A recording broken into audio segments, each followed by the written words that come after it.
training for the car show. So, you know it's in my job description, weather, and so don't let this scare you. And the rich people, there's a shuttle, and so you don't have to walk to the south patio of the terrace. You don't have to drive. You can literally be door-to-door pickup. That's how special you are to me. And so that's what's going on. We have a lot of shuttles today, and that's because I want you attending. So you don't have to drive. You can hop on the bus. We have the number one bus driver. We have Allison. So that's cool. Give her a raise, please. Put it in the budget. And so the only thing that I will move indoors, if it's looking windy, suspicious, is the 6 o'clock concert with the Sam Swing Band. And we have lots of capacity in the terrace lobby. So it would move into the terrace lobby, and so if you're walking or whatever to the south patio for that, check the lobby first. The barbecue is barbecue chicken. It's gonna be a great meal at the terrace, and that too could potentially move indoors to the Woods Cafe, and we'll just add tables. So don't let this weather scare you. It doesn't scare me at all, but that's what you have. And so the other thing is really read your buzz over carefully and your real catalog for August. It's really a lot, but it's a lot because we're open and we can do things. So the other thing I want to tell you is I've been working on a dream flight for our World War II veterans. We have 15 left, and 11 of them have signed up, and we just got our date. You guys are just hearing about it. It's August 6th. They're gonna go on a World War II Stearman biplane, and they're gonna take them for a ride around wherever. And you guys will be involved in that too. So isn't that exciting? It's exciting that 11 of the 15 wanted to go up. So that kind of scares me, but we're gonna have them sign a liability waiver. Don't worry about that. So are you good on your part? Okay. Lorenzo's like, yes, we are. That's basically it. I just want you to really read your buzz. The car show is 1 to 3, south patio at the terrace, and again, everything else is supposed to be south patio for the concert also, but we may move that in because we are getting a cutout. So that's it. So Mine, are you going first? All right. Let Marenta have a moment to turn you on. We are okay.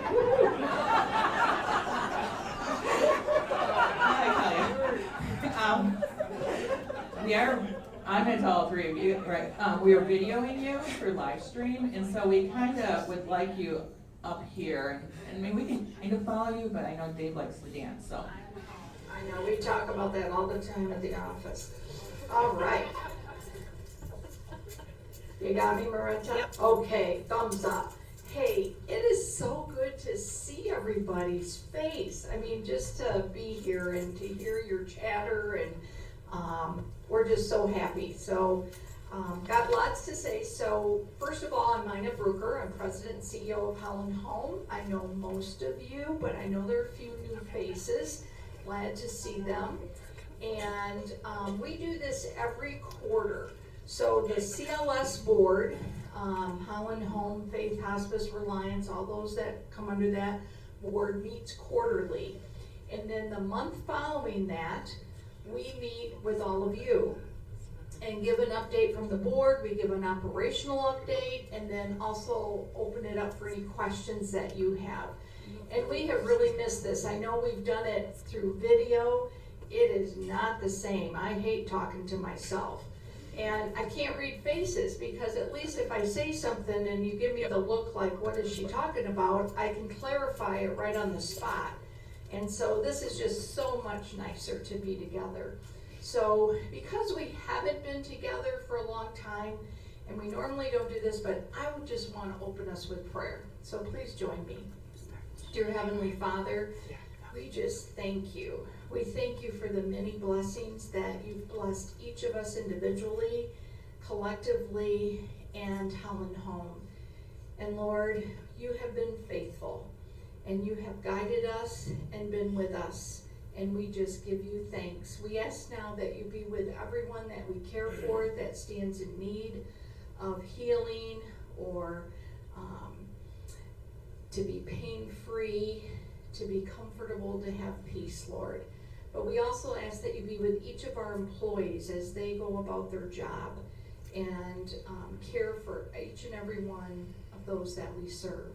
And Lord, we thank you. We thank you for our staff that have made things fun, and the Vibrant Living team here, and listening to all the activities coming up, Lord. We give you thanks for that. So bless this meeting, bless our time together. We ask this in your name, amen. So today you're gonna see a few new faces, and when they get up, they're gonna introduce themselves. Adam Kinder is here as our new CFO, and he will talk. Renee Wheaton is our new Executive Vice President of Home and Community-Based Services. Will be here, but then we also have our old true standbys, myself, Troy, and David Tiziga. So we'll all be given a little report and then open it up for any questions that you may have. So one of the things that the board does is once a year we have what's called our annual meeting, and that occurs in June. And at that meeting we do a couple things.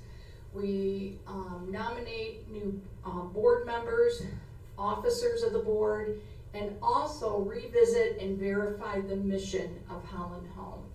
And so this year we did just that. We read the mission and 100% verified this is what and who we are. And that mission is that we are called by God to serve others. And we do that with love and compassion, commitment to excellence, and following Christ's teaching and example in all that we do. And that is what guides us. It guides us in our operations. It guides us in our strategic planning. Then we renewed terms of 3 board members, Gary Mulberg, Jean Nagelkirk, and Mary Ursel. And we have a new board member, Mark Johnson.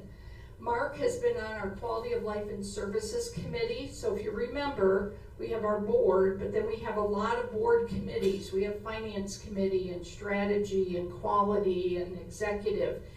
Those committees are made up of board members, staff, employees, and greater community members, so we can bring in that best of practice, that excellence. And Mark has been a community member. And what we often find is if someone from the community is on one of our board committees, we can see how do they work, how are they doing, do they fit the mission, do they fit in, and do we fit in with them? And oftentimes then they're promoted to board members, and that's what happened with Mark. And his background is computers, IT, software, and think about what's the future going to be. It's technology, and to have that expertise for the board is excellent. So then officers of the board, starting July 1, chair is Mary Ursel, vice chair secretary Nelson Sanchez, treasurer Gary Mulberg, and past chair Susan Vogel Vanderson. So Susan had been our chair for 6 years. She remains on the board. She remains on executive committee and strategic planning committee, but she is there now as past chair. And then our assistant secretary treasurer is Adam Kinder as the new CFO, and that's a spot that Dave covered in the past and Adam is covering now.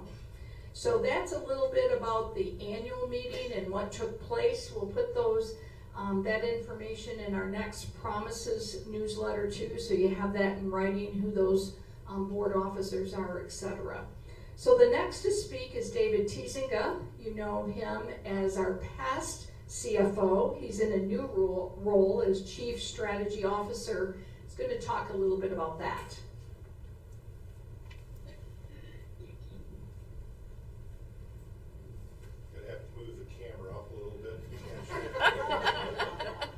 Well, hello everybody. It's nice to be back in front of you after a one-year pandemic. So this is a real treat for us to get back and talk with you. It's kind of strange getting up here and not having CFO behind my name. Many of you probably don't know this, but I go way back with the organization, so far back that actually when we started this campus as Bretton Woods campus, we had purchased Bretton Manor, we called it back then, from Christian Nursing Center, where the nursing facility is. And I actually was the first administrator there back in 1990, December of 1990. I was actually the administrator for about 9 or 10 months, and then went back to the finance office soon after Dave Klaus took over as president and CEO, and was basically in the CFO role for about 30 years. So I was looking back at that, and 30 years ago, Holland Home had annual revenues of about $15 million, and last year we had annual revenues of about $158 million. So there was a little bit of growth over that period of time. Also back in that time, we had absolutely zero money. We were just about out of it. We were in a terrible financial situation. So there's been kind of a 30-year journey of really strengthening the organization. And part of our transition with Carolyn retiring, kind of looking at the next 5-6 years of my life here, I felt there was kind of a need to do something a little bit different for the organization. So strategic planning is a big piece of where we are in senior living communities today. There's a lot of stuff that's changing. I've got a pretty good handle on how things work around here, so it's a great opportunity for me to kind of look into the future saying, hey, what types of things should Holland Home be doing? What areas should we be expanding into? What types of things ought we be changing? So if you've got some suggestions, I'm always interested in hearing your perspective on that, because obviously you're the recipient of many services. And so how can we modify those, improve those, and make those better for the future? The strategic planning process of the organization, we have a strategic planning committee. So I used to be in charge of the finance committee, handed that over to Adam, and now I'm kind of in charge of strategic planning. We are just finishing and wrapping up Vision 2030, which is always kind of a strange name because we're in 2021 and it's kind of finished, the second phase of that. So over the next 4 or 5 months, we're looking at our next strategic planning process. So right after the first year, we'll kind of kick that off, and we'll establish over the first part of next year what our next strategic planning process will look like. And so I'm spending a fair amount of time working on that, along with a bunch of stuff that, it's interesting, I always had to talk about what was going on because that was my previous job. Now there's a ton of stuff I'm working on that I can't talk to anybody about because we don't know if it's gonna happen. Some of it's kind of confidential, so it's kind of a weird situation to be in. I have a fairly short report today, but I'm gonna turn the mic over to Adam. I'll give a little bit of an intro to Adam, and he'll kind of talk about himself and where we are financially. But Adam's worked for us for about 5 years.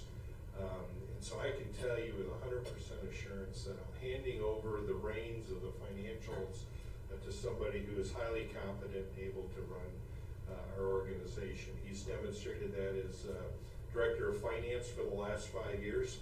And I think he'll talk about some refinancing we've done just here in the last 60 days, but really since he's been here, 100% of our debt has been refinanced either through me or him in the last 60 days. So I'll turn it over to Adam.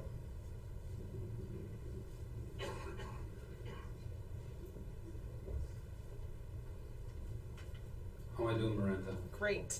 Awesome. Thank you. Good morning, everybody. As I said, I'm Adam Kinder.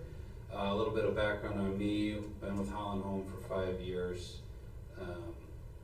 Prior to my time at Holland Home, I worked for a company called Agility Health, which was based here in Grand Rapids. They operated therapy clinics all across the country and did contracted therapy services for places like Holland Home. I was their CFO for a couple of years prior to coming over to Holland Home. While I was there, They transitioned to being a publicly traded company in Canada, which was unique. So I've had a lot of unique experiences in what has been still a relatively brief career. And prior to my time at Agility, I worked in public accounting for a firm's office here in Grand Rapids. It was Crowe Chiswick when I started, and Crowe Horwath when I left. So I was there for about 6 or 7 years. So I did a lot of healthcare, nonprofit, audit work all over the country. Saw a lot of different things. So I came to Holland, like I said, 5 years ago. I distinctly recall in my interview for the director of finance position, the mission stood out to me. It still is incredibly meaningful to me today.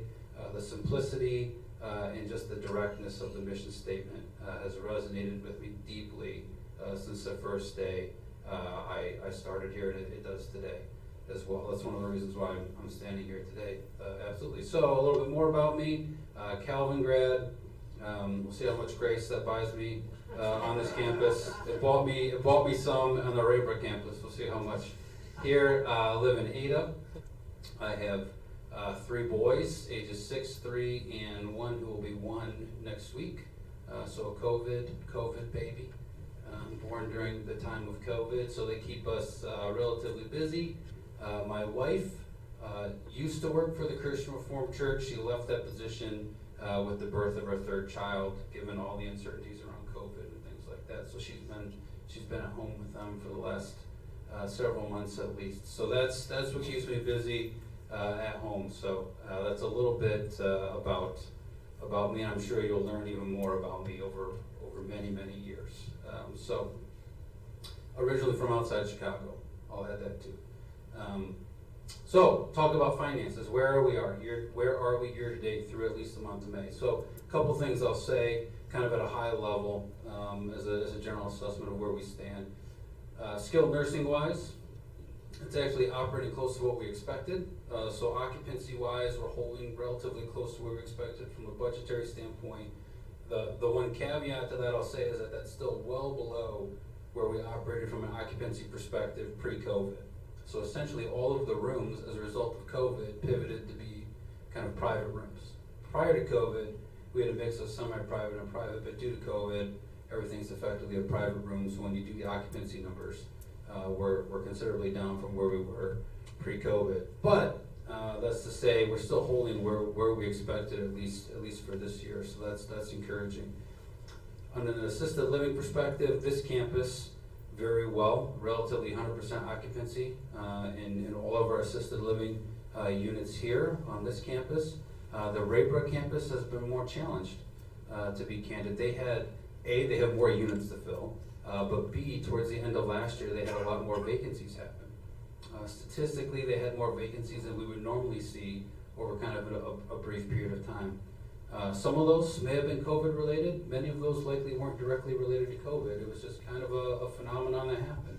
Well, the unfortunate part is while we had many vacancies, we also had kind of this hesitancy to move into assisted. As all of you I can imagine relate to, a lot of visitation restrictions, isolation, things like that. So everybody from the community was very hesitant to move directly into assisted living. So in a lot of cases, they held back, remained in their homes. Their loved ones continued to care for them, so there's been just a general hesitation for people to kind of move back into assisted living facilities. The good news is that we've started to see that kind of uncoil over the last couple months. So with vaccines having been rolled out, kind of communities returning back to quote unquote a state of normal, we've seen greater interest specifically in the Raybrook campus now to help fill back up some of those AL units. So to give you even more context, our current occupancy in assisted living at Raybrook is about 85%, which is still pretty good. We typically run in the low 90s. So that's really where we're targeting. We think by the end of the year, we'll probably get back there. So we're underperforming in that area, but we do think by the end of the year, we'll be back to where we want to be. Independent living wise, Raybrook campus doing very well, relatively full, kind of where they were kind of pre-pandemic. This campus, as you all can appreciate, the Terrace has a number of vacancies, as do the Ridge. Some of that's just a phenomenon where timing happened. You had a number of units turn, and again, due to the pandemic, you had people who were hesitant to move in and out. And so we're starting to see some of those units fill back up again, and it's a long slog for our sales team but they've been doing a fantastic amount of work. Again, marketing specifically this campus, so you start to see even more specific marketing just targeted towards Bretton Woods and the Terrace and the Ridge. So we should hopefully start to see those units fill back up again. From a sales perspective, we're back up to essentially where we were pre-pandemic, kind of a 12-month rolling average. We usually turn anywhere from 60 to 70 independent living units in a given year. That's how many we typically sell or have admissions into. Our low point during the pandemic, we were at about a 40 unit average.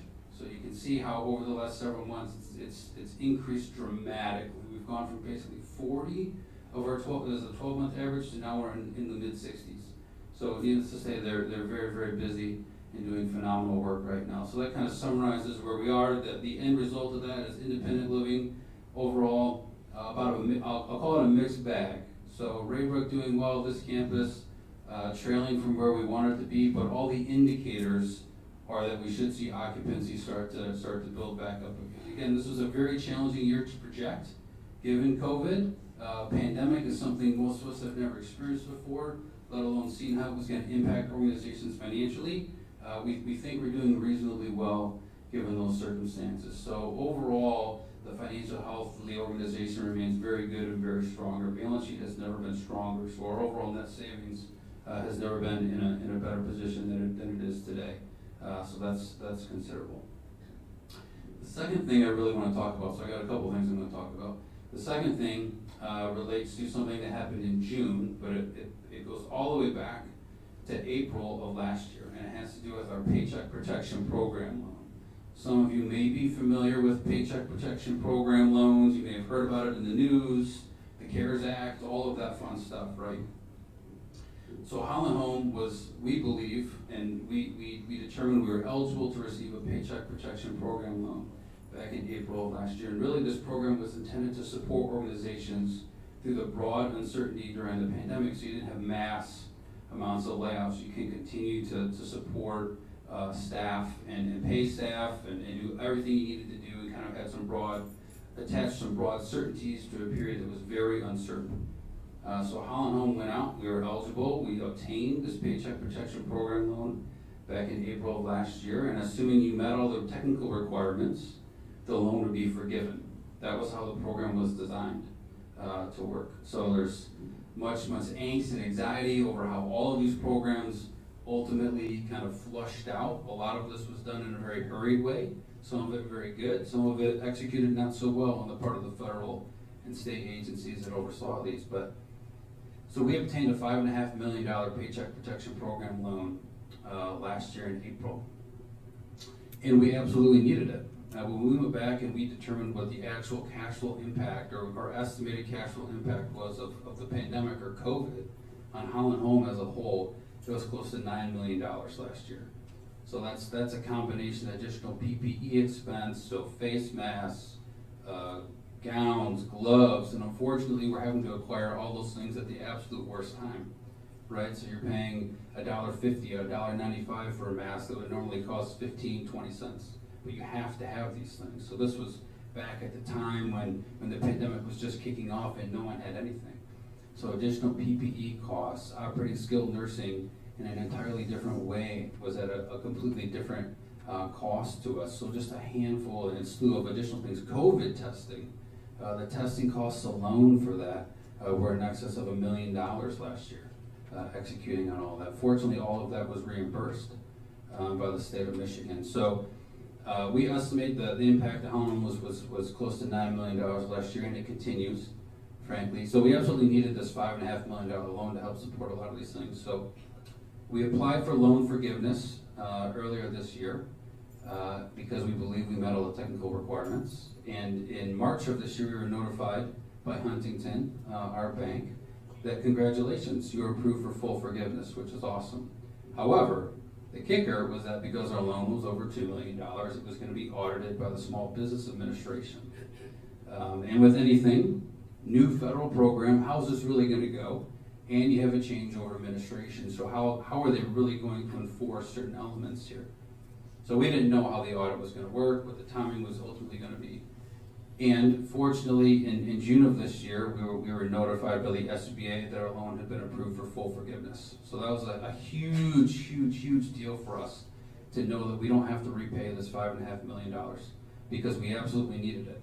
We absolutely needed it to help support the cash flow of the organization last year. So that was a big weight off the finance staff, so we can sleep a little bit more soundly, knowing that it's been fully forgiven. Again, we assumed it would be, but until you actually see it in writing, you can't say for certain. So that was an amazing thing that happened in June for us.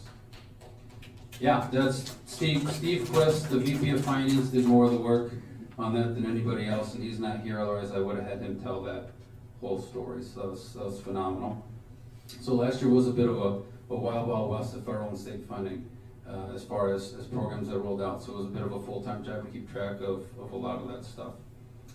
The other thing, which Dave alluded to, is we just closed today on a refinancing of some of our debt, which was fantastic.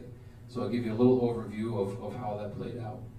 So we had some debt which was issued back in 2012 through the city of Kentwood. That's who we use to kind of, they serve as what's technically called a conduit to issue Holland Home bonds through. So it was related specifically to this property. So we went out, and so these bonds issued almost 10 years ago in 2012. We had the opportunity to refinance them and lock in a lower interest rate sooner than we would have. And so those were actually eligible to be called in a few more months, but we were able to pull that forward and lock in a lower interest rate as of this month, which was fantastic. It arguably was probably one of the greatest, or the greatest from a financial perspective, financing probably in the history of Holland Home. As far as the interest rate we were able to obtain, I can reasonably say today that Holland Home has its lowest cost of debt that it's ever had in its kind of recorded history, which is fantastic. And to put it into even more context, the 2012 bonds that we just refinanced, the interest rate on those was 5.7%. The interest rate we just obtained, it's in two different series. The first series was 3%, and the second series was 3.5%. So that allows us to shave just over $250,000 on an annual basis off our annual debt service, which is phenomenal for Holland Home. And we don't get to that spot, candidly, without 30 years of building the balance sheet. Holland Home doesn't get to a spot where this month we can refinance our debt at 3.5% rates without having as healthy of a balance sheet as we do, and that's a ton of credit to Dave, and just grinding on saying no to certain things, saying yes to certain things, and really helping to guide the organization to this specific point. So in a lot of ways, this financing was Dave's legacy. To be candid, that's what I've called it. To be able to lock in these rates is pretty phenomenal. With that, we borrowed a little bit of additional money as well, which we're planning on investing back into this campus, and I'm sure there'll be plenty of opportunity for discussion on that later on. There'll be plans forthcoming on what all that may look like, but we knew we needed to take advantage of the market and take on just a little bit of additional new money that we could push back into this campus as well. So I think that's what I had. So Troy.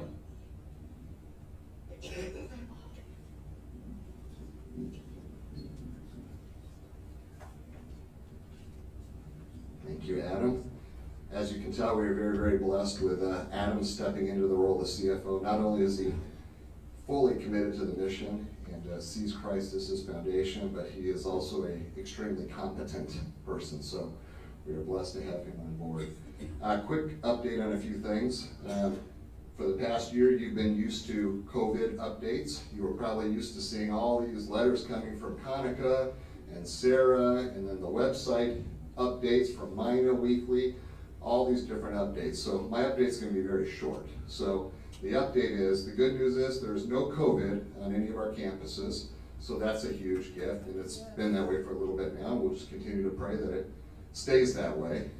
With that, it was interesting, I went to the Kent County website yesterday just to look at what the COVID positivity rate was. So if you take this in context, probably at the highest point of COVID, we were in the high 20s, maybe even 30% as far as positivity rate.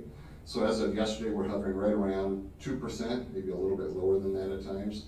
So that's a real positive. So we see the trends are going in the right direction. Adam alluded to the trends, that even on this campus, things are going in the right direction with the number of vacancies that we had and where we see things heading. The thing to remember though, is that we're not necessarily out of COVID. So just continue to be cautious, continue to wash your hands, do all those types of things, keeping in mind that we're not 100% out of COVID yet. For independent living, it's wonderful because we all sit here and we don't have to wear masks now. We get to see faces, and that's a huge gift. If you go into our licensed areas, you'll continue to see the precautions that are being taken, such as masks and other things like that as well too. The good news again is even in the licensed areas, we don't have any COVID there, but you're going to continue to see those precautions. So if you have loved ones there in assisted living or in skilled nursing, you'll continue to see that you have to follow certain precautions when you go there. It's interesting when we look back over this past year, many of you know that sometimes in our skilled nursing facilities, well, all the time, once a year at least, we have what's called a survey, which means there's a team of people that come in from the state and they look at everything, kind of how we run things, how our infection control is, and then they kind of give us a rating. Holland Home, both campuses, it's a rating that comes from CMS, which is Centers for Medicare and Medicaid. They give a rating for all skilled nursing facilities. Holland Home has continued to maintain a 5-star rating, which is the highest rating that you can get. And we look back on this past year, and normally when you might have one survey, between both campuses we had 9 surveys because they were hyper vigilant on infection control. So these were called infection control surveys when they came in. There was 9 of them. And typically when you have a survey, it's really good if you might have 4, 5, 9, 10, 15 different types of citations. There's kind of low-level citations and different levels of citations. Through those 9 surveys, we had 1 citation, which is amazing when you look at infection control. And what the citation was they said that in their observations that somebody forgot to wipe down a blood pressure cuff. So if you're going to take a citation, that's a good one to take. So not that it's acceptable, we want to make sure all of our blood pressure cuffs are always wiped down, but in the context of everything through COVID, it really reflects what a great team of people we have, especially in our licensed areas and what they have been dealing with. You talk about all the different updates that went out this past year to everybody, and really when you think about it, you think of Conica and Sarah Heathis and Sarah Weaver and Amy and Robin and Patty and Marenta and Amanda, the team of people that was here to serve. Really everything that went well is a reflection of that team, and they really stepped it up and did a great job. And kind of with that, just a reminder too that as we're coming out of COVID, we're ramping up our different activities out there, which is exciting. Things are continuing to open, things are continuing to happen. In fact, we want to introduce new activities and new things, but just know it's going to be a process. So some things will happen quicker and some things might take a little bit longer to get back into place. And the other thing to kind of remember too is for the staff, for their sake, a lot of the staff are just getting back to the normal routine of what their job description actually is. When COVID hit, we really pulled everybody off of their normal job descriptions and they got assigned other duties. So some people that might have been fitness coordinators, they were serving as screeners in the building. Some people that normally were working in the volunteer department, they were helping with testing. So some people that worked on the grounds team, they were delivering meals to people. So now everybody's excited because they're kind of getting back to the normal routine of things. So that's good news, and just continue to give a little bit of grace as they continue to move in the right direction with things.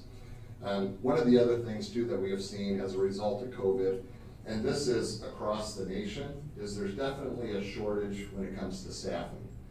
We see it in our licensed areas, and we also see it in independent living as well too. That doesn't mean that we aren't hitting our targets of where we want to be with staffing. We've been very, very blessed at Holland Home. For instance, in our licensed areas, a lot of the other organizations out there will use what's called agency. So they will go to agencies out there to get their staffing when they're short on that. Holland Home has been very, very blessed for the past 17 years. We've never used agency. We have actually our own department built into Holland Home, which is called Staffing Resources, which serves as our own agency. So we have people that work in staffing resources that will float around to the different areas as we need them. So that's been a huge gift, and we continue to work with that.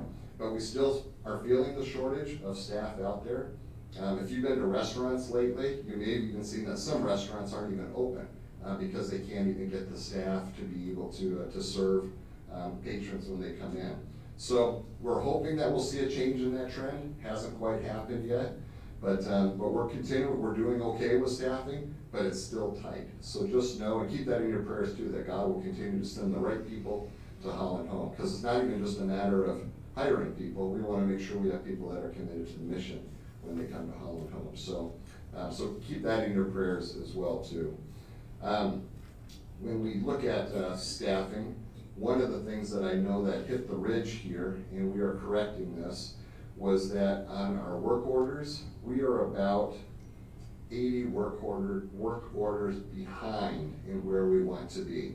So I would stand up here and say that's not acceptable, and I apologize for that. Those of you that are waiting on something to be repaired or fixed, but know that we are on it. We just hired another maintenance person to replace the person that was here, so we have somebody hired, and we've added on an additional position with that as well too. So we have the person replaced, and we have an additional person that will be helping as well. So I would say within the next week or 2 weeks, those of you that have been waiting on things, you will see action happening. And you can always call me directly too if you have an immediate concern. But know that it's being addressed, and we are working as hard as we can to get on top of it. But we've even seen some challenges with staffing and facility services too. So it's across the board everywhere. But we are on it. I want to make sure you're aware of that. As far as projects go, there's a lot of projects happening within Holland Home right now. Even though COVID had us shift in a lot of different directions in what we were doing, there were a lot of projects that we continued to move forward with as we could. Here on the Breton campus, as you know, the Breton Extended Care, the new assisted living building, is completed, finished. We have occupancy that we received on that, so that means that people started moving in this past Monday. That building is actually already full. All the rooms are spoken for, and they expect that it'll fill up over the next month, because they do it slowly as they bring new people in, but it's already filled up, which is great. But we also believe too that we have it kind of right-sized now when we look at the numbers. The total number of assisted living beds to serve both the Ridge and the Terrace is kind of where we wanted it to be now. So hopefully that will be a help as well too, as people continue to need those services. Another project that was just completed as well too is the BRLC kitchen. That was a complete remodel. They gutted that whole kitchen, which is over in the skilled nursing building there. We knew we needed to revamp that as we were adding additional assisted living beds. So with that, that whole kitchen was shut down.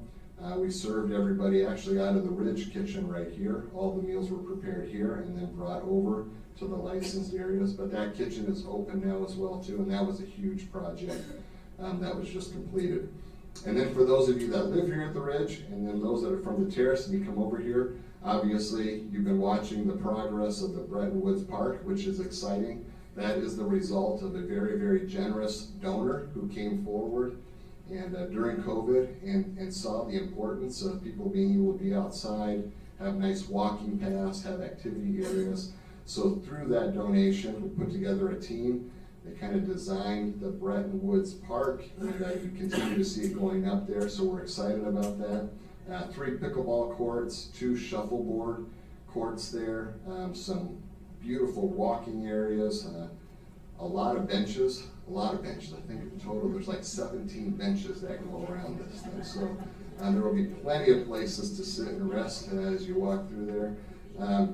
but it's fun. I know that the Vibrant Living team has already been meeting with different activities, different things they want to do, kind of how they want to mark things out there as well too, with kind of mile markers and different things, so you can kind of see how far you've walked. And so continue to watch that progress. We anticipate that it'll be done probably the end of August. So things continue to progress with that as well too. And then some good news as well too. We are going to be changing all of the your entry door locks, all of them, here at the Ridge, at the Terrace, in the homes, Breton Homes North. All of them are going to be getting a new fob lock system.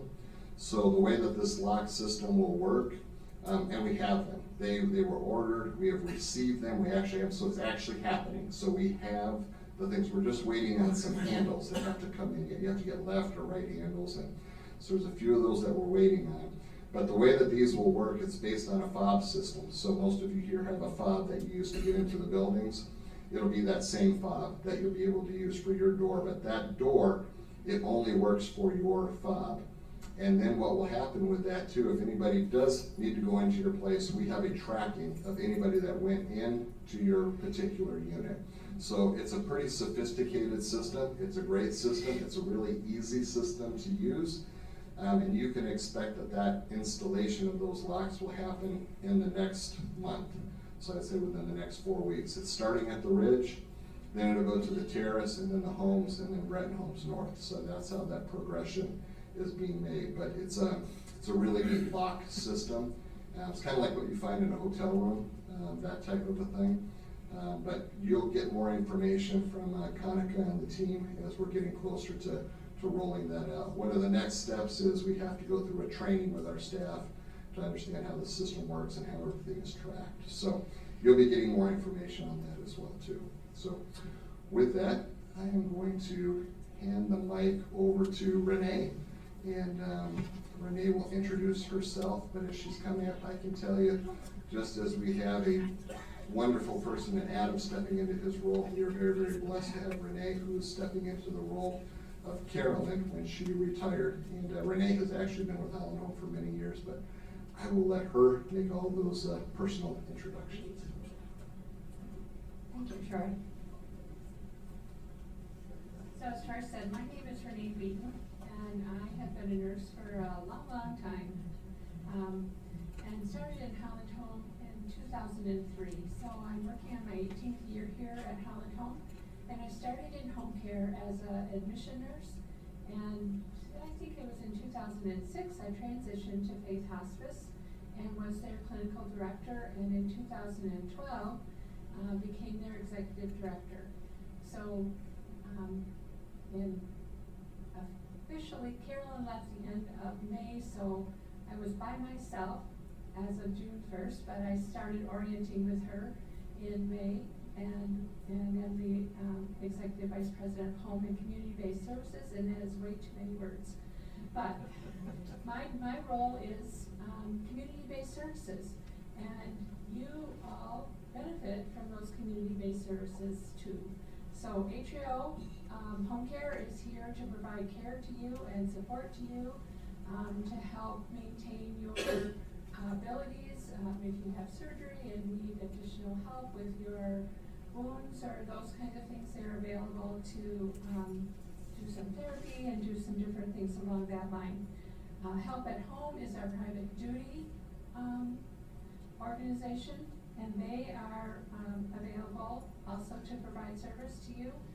They have home expert technology available, and also they're doing some phone call assurance along with some other services that they provide.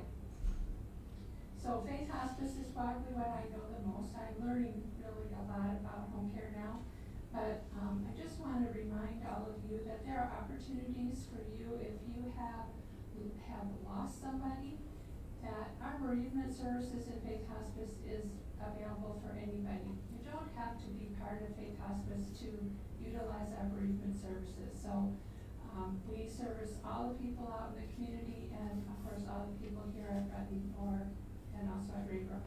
So you just need to give us a call, and we would be happy to meet with you. You can participate in our support groups, or in a memorial service or those different kinds of things. The other service that we have that might be a benefit for some of you is Trillium Palliative Services, and that is how to manage those symptoms when you have a chronic illness. So how do you manage that nausea or vomiting when you're getting chemo, or how do you manage some of the pain that all of us have at different times? So they are available to help with that and coordinate with that symptom control. Their clinic is at the corporate building on the first floor, and they also do telehealth visits, so they're able to provide that service to you. And I will let Micah talk.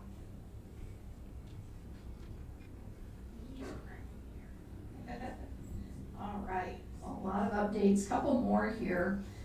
As Troy was talking about staffing, it's interesting, yesterday I was having a conversation with a local CEO of another retirement community, and she was sharing that some organizations she's been talking with are spending upwards of $100,000 or more a month for agency staff above and beyond wages. So I'm so happy that we're not doing that. And years ago, we established an in-house pool. It's called Staffing Resources. So we really have our own internal agency that we use throughout the Holland Home organization. And that's a great benefit for us and thus for you, because when you train your own staff, you know they're aligned to the mission, and you know they have that quality component, and you're not relying on outside folks that maybe don't have that. So one quick other update, Fulton Manor. Fulton Manor over on Fulton Street near Fuller and Carlton, on that side of town. We have a purchase agreement with Hope Network for purchasing that.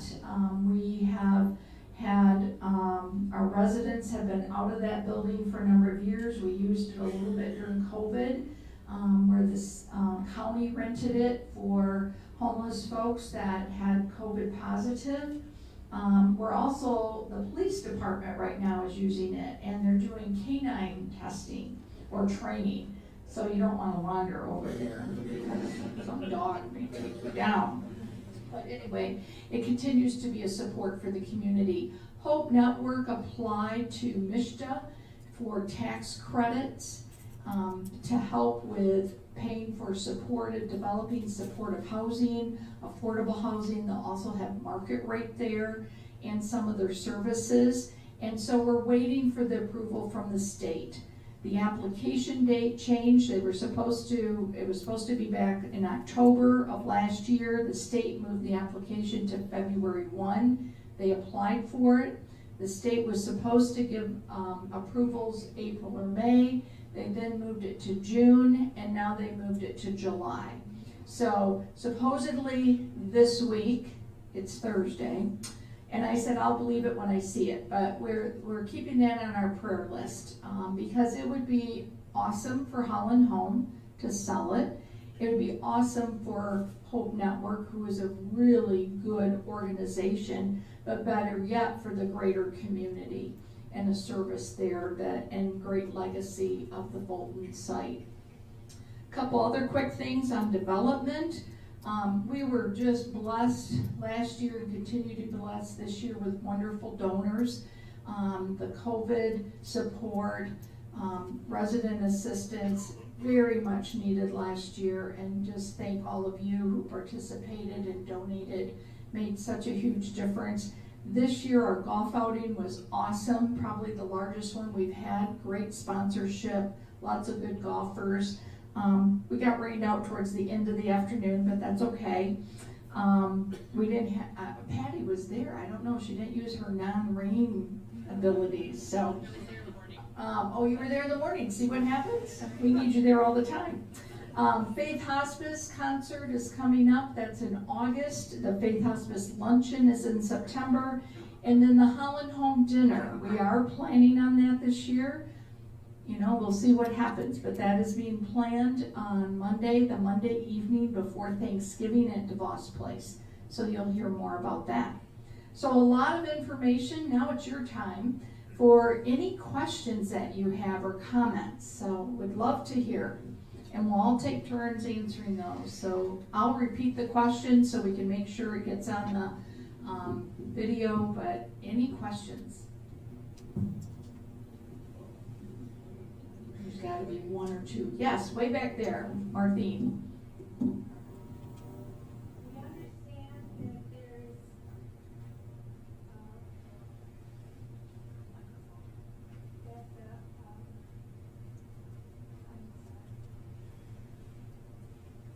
the, It'll come back to you. I think I saw another hand. Where is another? Yes, right here. I figured to implement some changes in the feeding program for the campus. With a different menu, et cetera, fewer items to be chosen. Could you? Sure, dining. So I'm gonna let Troy answer that. So some changes in dining and some changes coming up. So that's a good question. So the question was, they noticed some changes on the menu of what you normally saw in there prior to COVID, kind of the way things are right now. So that's correct. We don't expect that the menu is going to change drastically, probably for the next, I'd say 3 to 4 months, probably, just because really what that menu reflects is staffing. So as far as food service goes, you can still go at the terrace or at the Ridge here. You can go in and get your meal, whatever it is that you would like that is on the menu, and you can eat it there, but we don't have table service right now.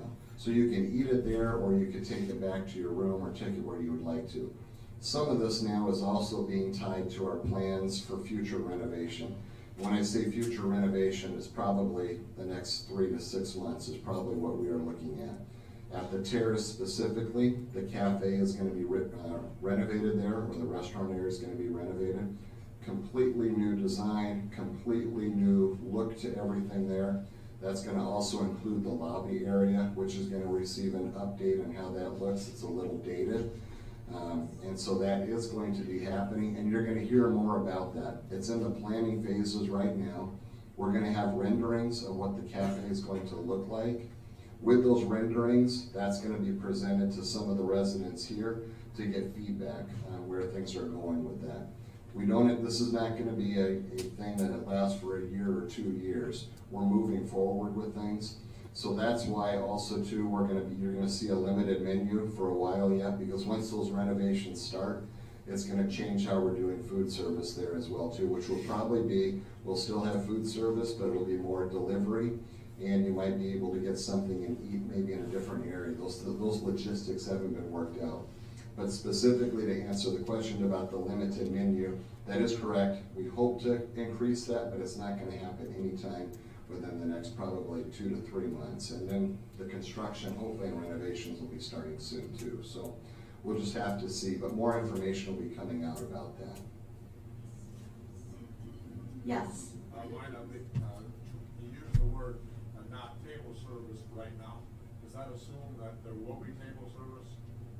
Great question. So you're listening closely. So yeah, so there isn't table service right now. The cafe model that we're looking at is not going to probably have table waiter, waitress service. There may be a limited amount of that with the new model. What we have found, so at Breton, with our dining program here, we lose about $100,000 a year in the way that the food service is done right now. That's not a reflection of the food program per se, it's more a reflection of how we have that set up. And where that loss is in your staffing. That's really where all the loss is with that. So what we're doing is we're going to be redesigning it to have a cafe model where you can come in there kind of anytime and get a burger, get a nice meal, get something, a salad, and eat it right there. But it's not going to be your normal dining type service. What we are going to have though is special events where you will have fine dining events, so we're not taking that away. It just won't be every day that you have fine dining event type things. Those will still be here though. The reason we are doing this as well too, people come to Holland Home because they want choice. They don't want to be locked into paying $2,000 to $3,000 a month and have to pay that and then be forced into coming to a particular area within the facilities here to eat. And so what we are doing is we want to set up a program where you have choice. So you can eat at a restaurant in Grand Rapids somewhere here. There's a lot of restaurants around here. People like to continue to be able to go out to eat and have that choice. You can have the choice to continue to prepare meals in your own place, because all the places have a nice kitchen and they're all designed that way. Or you can have a choice to come to the cafe, whether it's at the Ridge or at the Terrace. What we have found is here at the Ridge, we probably have about 20 to 30 people that would regularly use it out of the total number of people here.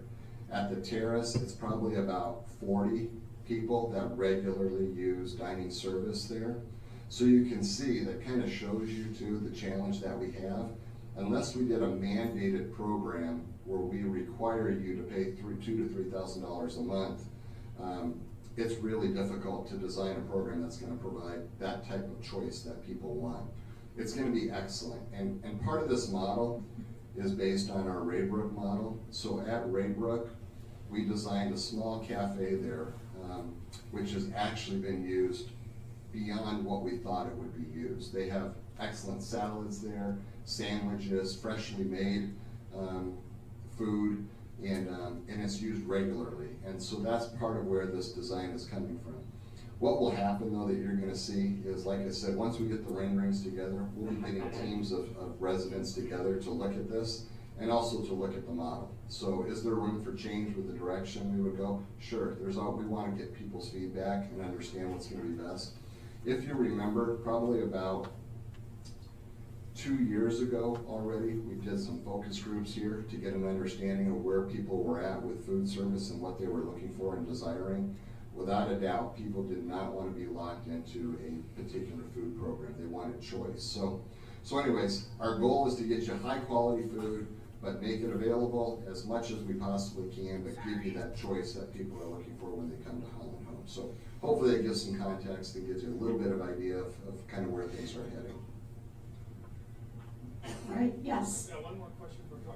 Will you, or when will you be extending the hours of the dining service? Yeah, so the question was, when will we, or will we be extending the hours of the dining service? Yeah, without a doubt. That's part of the plan with this. What we want to be able to see happen is, so if you live at the Terrace, that you can come down there in the morning time and get maybe some yogurt or a roll or whatever you would kind of want. It may not be every day that you can get scrambled eggs or something like that, but that it's available for you that way. We want it available too.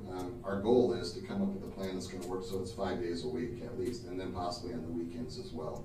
And to have it open extended hours. So it might be an 8 to 5 or a 10 to 6 or something like that. But where when you have family that come over to visit, you can go down to the cafe and get something down there, and it will be nice. But that's after the renovation, correct? So, but it'll be nice. It's good. The renovations are going to be really, really nice, especially when you look at the way that the flow is right now at the Terrace. It's going to feel much more like a restaurant than what it does right now with the new design. We're calling it a cafe, but you'll be able to tell it's a restaurant that you are going to when you go to it. Right now, it just kind of looks like tables and those types of things, but it'll be set up quite differently. What about the Ridge? And the question was, what about the Ridge? The Ridge right now, the model and the layout that we have right now, there, the layout at the Ridge here works much better than it does over at the Terrace. The Ridge, we're not planning on any significant changes with the look of it there. There may be a few little things, but nothing major. The Terrace will be major changes. The Ridge, we are not planning on major changes right now. So Adam talked about when we did the refinancing, we added some more new dollars.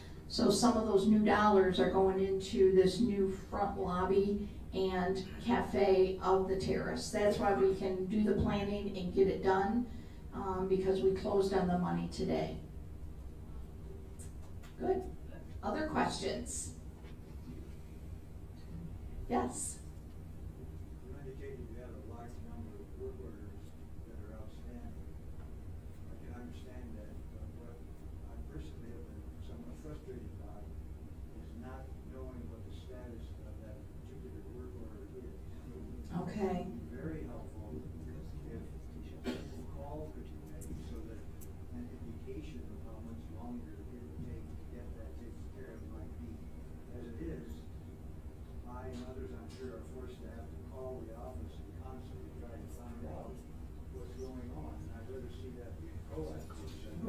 that's a good suggestion. So the comment was with all the open work orders on this campus, that it would be nice to have feedback of what timing those will be and just the status. And I know at some point there was something where we could go online and do some of that, but I don't know where that is. So maybe I'll ask Troy to go back to the facility services and maybe I won't put you on them. Okay, if you wanna answer it. I wanna say we'll make a call to everybody that has an open work order. Wouldn't that be a good idea? Your comments are right on, and that should not be the case. You should be communicated to regularly so you kind of know what's happening. Because a lot of times, people understand, if there's a backlog or something, as long as they know what's going on with it. We don't want that to happen. So we've had those conversations already. We are also in the midst of switching our software programs to a new program called WorksHub. WorksHub is a tracking mechanism too that's gonna help with some of these things as well too. But without a doubt, in fact, we just had conversations this morning on that particular issue with communication. So you should see changes with that. You will see changes with that as far as the communication piece. So, and if you don't, really, call me. I mean, and I say that with all sincerity, you can call me and we'll make sure that we are getting your questions answered. However, Troy's going on vacation Saturday. And I'm covering. So let me give you my number. You can call my office anytime, 235-5005. Now, I'm gonna then call down, no, I won't go on vacation, but, and our facility service, like Troy said, I know they had a meeting this morning, I saw them meeting, and they will be on top of this, and hopefully, maybe they can make some of those calls to even starting tomorrow, just to say, this is where we're at, we'll get to you by this date or something. But anyway, we will follow up on that, and as Troy said, this isn't how we like to do our business. That's that commitment to excellence in our mission, so we'll do that. I can't personally do it, you don't want me to fix a water leak or anything, so, but, yes. The portal, the new portal is great, except that we're not able to sign up for events, and I've mentioned it to a couple people, but nothing's happened yet, it's still not working. Okay, the new portal is great, but we can't sign up for events, so I think Marenta and others are shaking their head yes, and I know Jesse's aware of it and has been trying to get that fixed. okay, so the answer is Jessie. I don't know if any of you have met her yet. She's awesome. She's our resident manager in IT, just here to help you all with technology, is aware of it, and she's working with the company to try to get it fixed. So maybe we'll hear soon of when or if they can't fix it, then we need to know that, and how do we do that? So, good. Way in the back. Marina, if we go to this complete electronic lock system, what happens if we have a major power outage that lasts, and it could, for days? What if it's an individual home that has a major... Troy's coming up here because I don't have that answer. Why don't you just stand up here? It's a good question, Jay. So each lock system is individual. It's not based on and it's not tied into the electrical system. So if the power goes down, the lock will continue to work. They're actually battery operated.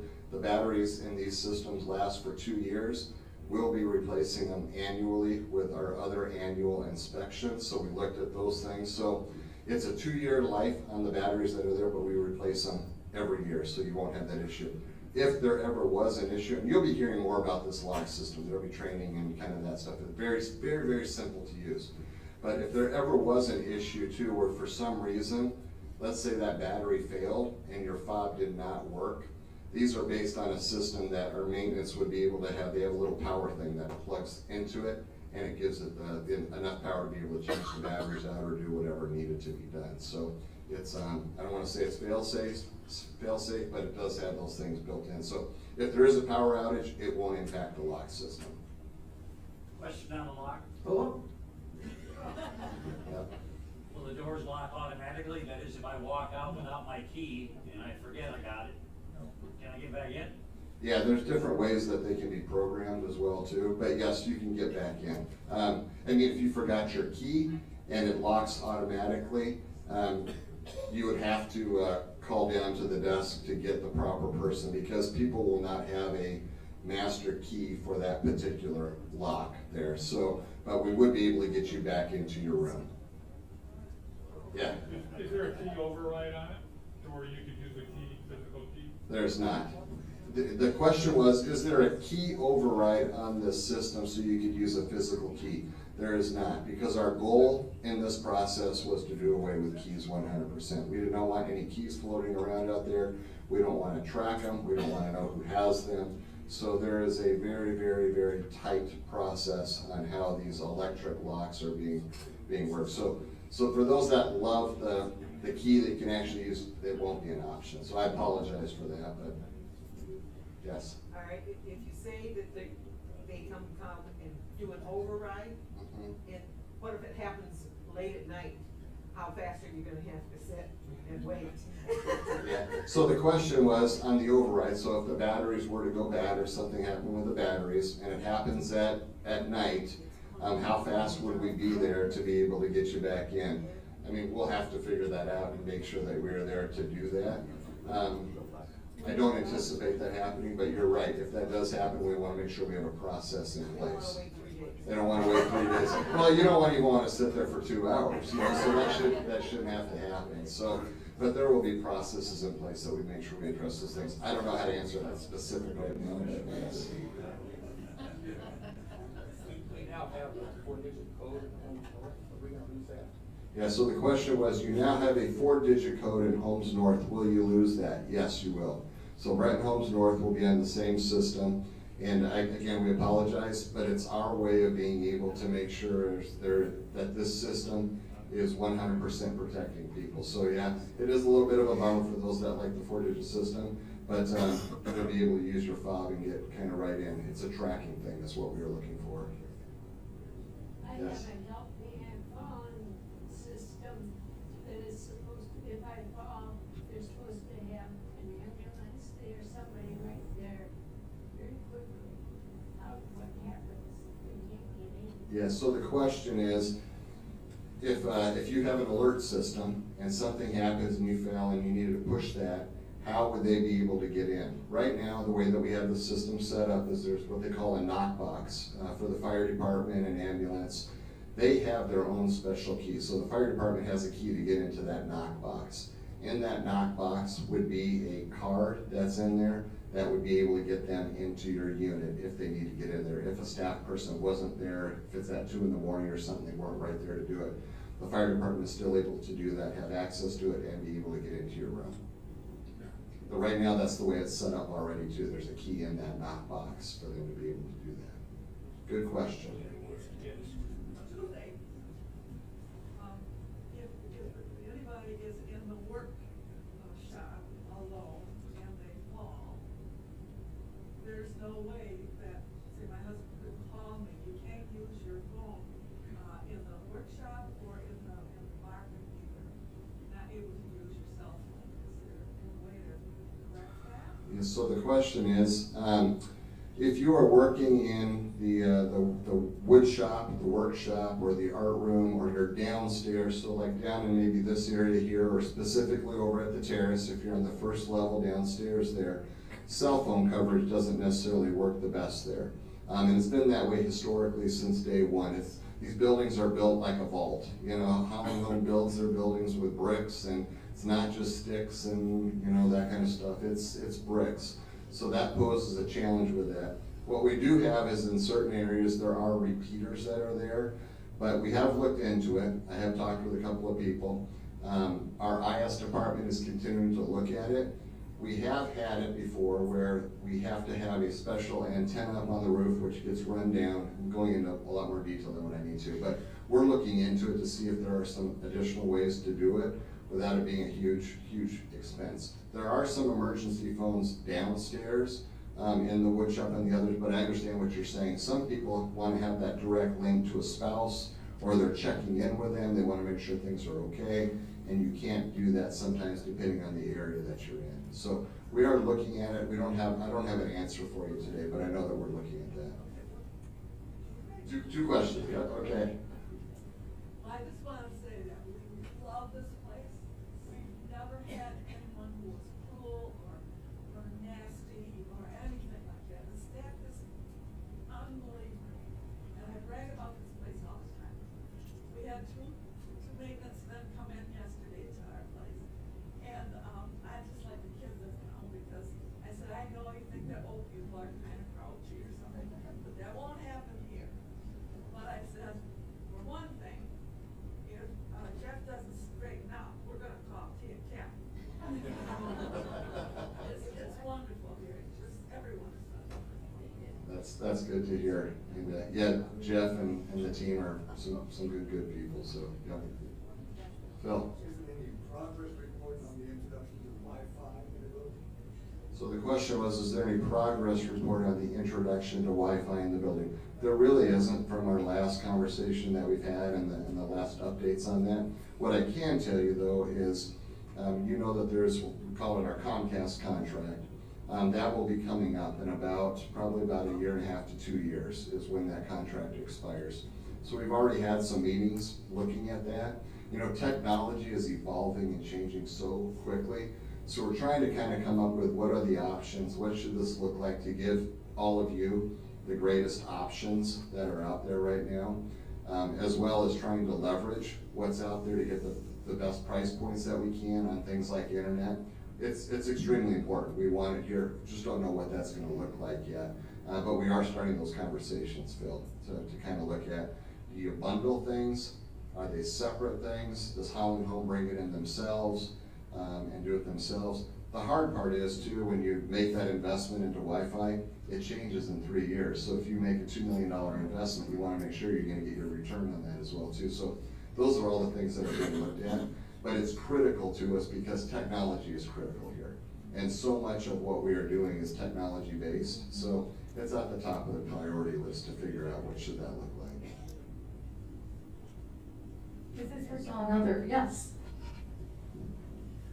My children have keys to my apartment, which I thought was a safety thing. And I know other people who have their families have keys to their apartment.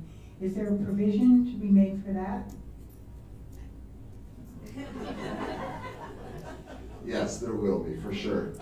You know, it'll be a process where there will be certain people, it's up to you kind of on who would have that, because what will happen is when somebody enters your room based on that key, that is logged in there. That stays in that memory bank, so we can trace whoever it is that went in and out of your place. But yes, family members, those things, those are important that they be able to have access for whoever you want. So yes, there will be a process in place to make sure that happens. Thank you. Yep. All right, other questions?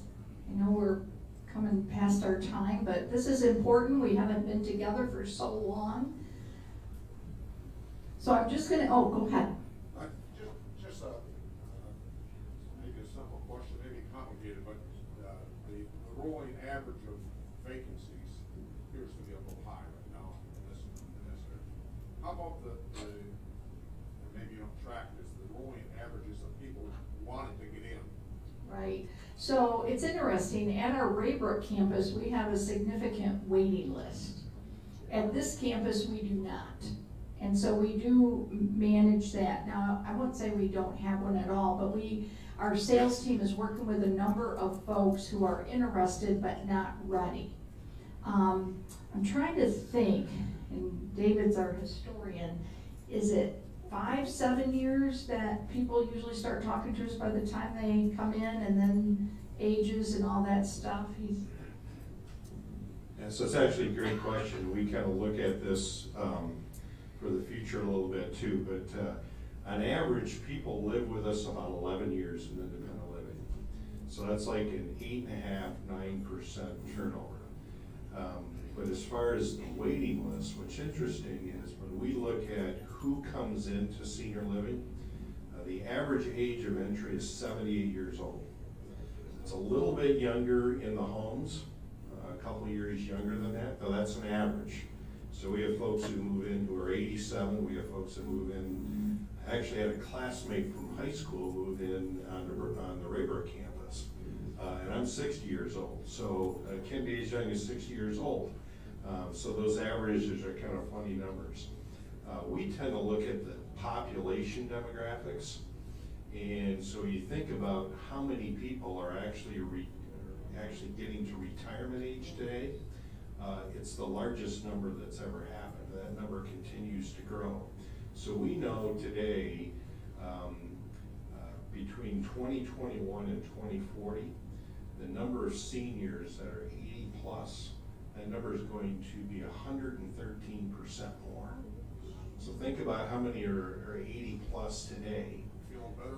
And so in 15 to 20 years, that number is going to be double. We also know today that a lot of seniors don't want to move into a retirement housing, which is perfectly fine. Everybody's entitled to what they want to do. But even if half as many people who want to move into retirement want to do that, there's not enough. And so that's a big challenge. So we know it's all about kind of packaging. You see a lot of the competition who's building continues to build. Kent County tends to be an overpopulated senior living area where there's a lot of options available to folks. It's probably the highest penetration of senior living communities in the nation, and a metropolitan area is actually in Kent County. And we're fortunate because there's good providers here. And so the consumer is very well educated on who we are, but we're not necessarily worried from a demographic perspective of being able to fill up our places. And that's part of the reason why we have to continually invest into our existing facilities, because when somebody goes out and buys a brand new facility, or builds a brand new facility, it's kind of attractive to move into this brand new facility. So we gotta continue keeping ours up to speed and keep them marketable and that sort of thing. Adam and I were talking about some stuff which we do all the time. By the way, I didn't mention that. Adam's office is located right between Midas and my, so even though he's a young new whippersnapper, we do keep our eyes on what's going on here. But since he's been here, we haven't spent less than $11 million in capital expenditures in a year. So the last 5 years, we've spent between $50 and $55 million in upgrades to our organization. That's a lot of money. So we gotta continue being able to do that. So you're gonna probably see a lot more energy spent on really developing more leads for the Broughton campus. Rayburg's been around for a long time.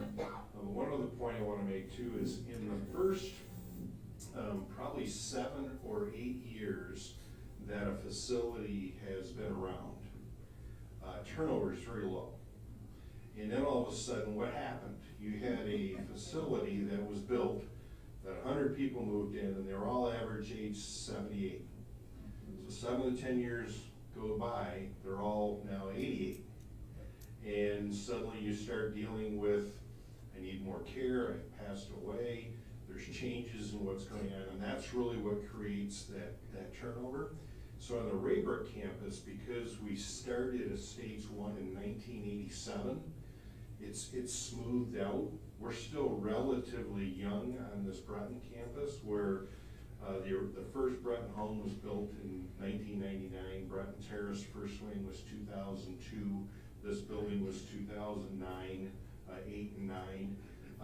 So we're going through those kind of bigger peaks and valleys, and over time it'll kind of smooth out a little bit. So that's part of the challenge that we've had in this past year, is we're kind of going through a couple of these big peaks where the turnover was a bit higher. So I don't know if that answered your question or not. It doesn't. But just like a comment, I'm really encouraged by what you're going to do with the terrace to open up the dining piece of it, so that we as clients can use it. We can also use that as a way of encouraging our friends and say, hey, this is a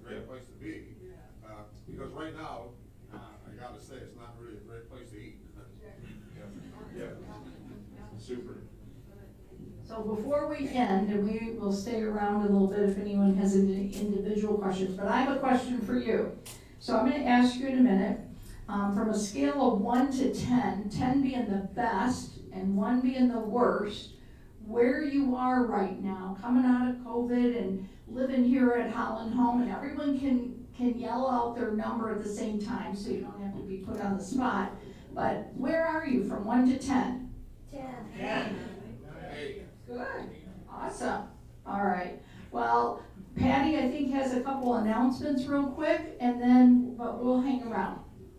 The question about the portal not being able to sign up for events, you can, if that doesn't work, they are working on it, but it's also happening on the mobile. You can call the receptionist and they'll write you in the book. So if you can't sign up on the portal, just call the receptionist and we'll get you signed up. The other thing is the car show, the Antique Car Club did not believe me that it wasn't gonna be raining from 1 to 3, so they canceled. And so we rescheduled it for August 19th, and it'll be fun then, but they just didn't trust me like you guys do. Sorry. The concert, I am gonna move it indoors to the terrace lobby, just because I think it'll be a little